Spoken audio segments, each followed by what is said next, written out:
તો રાજકોટમાં પણ પાસપોર્ટ ઓફિસ અને પોસ્ટ ઓફિસને બોમ્બથી ઉડાવી દેવાની ધમકી મળી છે, જેમાં બંને કર્મચારીઓને કચેરીઓને ખાલી કરાવવામાં આવી છે। બોમ્બની ધમકીને લઈને fire brigade, bomb squad, dog સ્ક્વોડની ટીમ દ્વારા તપાસ હાથ ધરવામાં આવી છે। જો કે હાલ કંઈ પણ વાંધાજનક વસ્તુ ન મળતા પોલીસે રાહતનો શ્વાસ લીધો છે।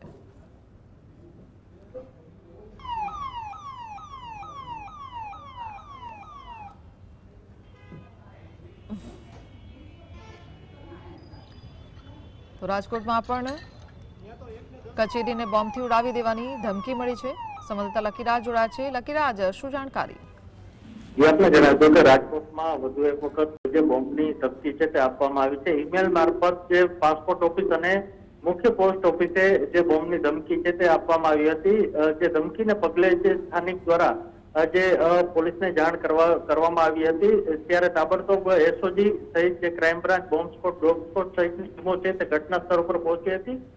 જે તપાસ છે તે હાથ ધરવામાં આવી હતી। ઘટનાના પગલે અફરાતફરીનો માહોલ છે તે સર્જાયો હતો। જોકે કોઈ પણ પ્રકારની સંદિગ્ધ વસ્તુઓ ન મળી આવતા જે તમામ લોકોએ રાહતનો શ્વાસ છે તે લીધો હતો। ત્યારે વધુ એક વખત રાજકોટને જે પોસ્ટ ઓફિસ અને જે પાસપોર્ટ ઓફિસને જે બોમ્બથી ઉડાવી દેવાની ધમકી છે તે આપવામાં આવી હતી। જી, આભાર।